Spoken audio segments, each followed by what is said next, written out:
आणखीन एक चांगला फटका येताना पाहायला मिळतोय. पंचांचा इशारा बॅकवर्ड स्क्वेअर लेगला 1 बाउन्स बॉल चाललाय सीमारेषा पलीकडे. 4 धावांसाठी पंचांचा इशारा येईल. चौकार आलाय. चौकाराच्या साह्यानं धावफलकाला देखील आकार आलाय. धावफलक जाऊन पोहोचलाय तब्बल 18 या आकड्यावरती. आता सामन्याचा विचार केला तर तब्बल 23 धावांची गरज आहे मैदानाच्या आतमध्ये. बॅटिंग करत असताना शिवतेज मांजुर्णे संघाला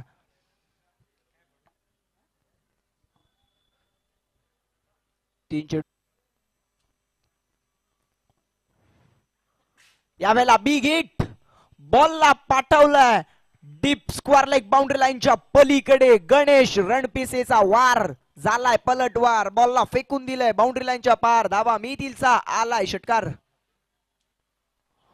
गणेश रणपिसे मैदानाच्या आतमध्ये काय आगोकणारी फलंदाजी करतायत. धावा जरी कमी आहेत तरी परंतु आम्ही त्या धावसंख्येला अगदी सहजरित्या आणि कमी षटकांमध्ये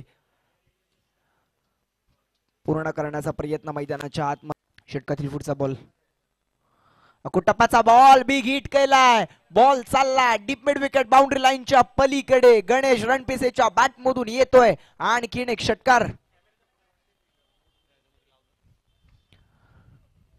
चला चेंडूची पूर्तता करा मैदानाच्या आतमध्ये.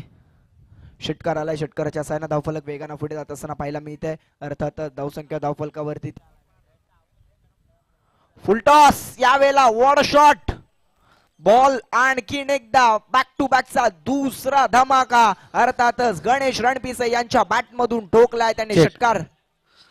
या ठिकाणी या स्पर्धेला नेहमीच सहकार्य करत असणारे आमचे मित्र सुरत रोडियमचे ऑनर सचिन साने यांचं या स्पर्धेच्या वतीने सहर्ष असं हार्दिक स्वागत करतो. मी सचिन साने यांची विनंती करेल की आपण या ठिकाणी व्यासपीठावर येऊन सहर्ष असं हार्दिक स्वागत. आपण आलात त्याबद्दल आभार.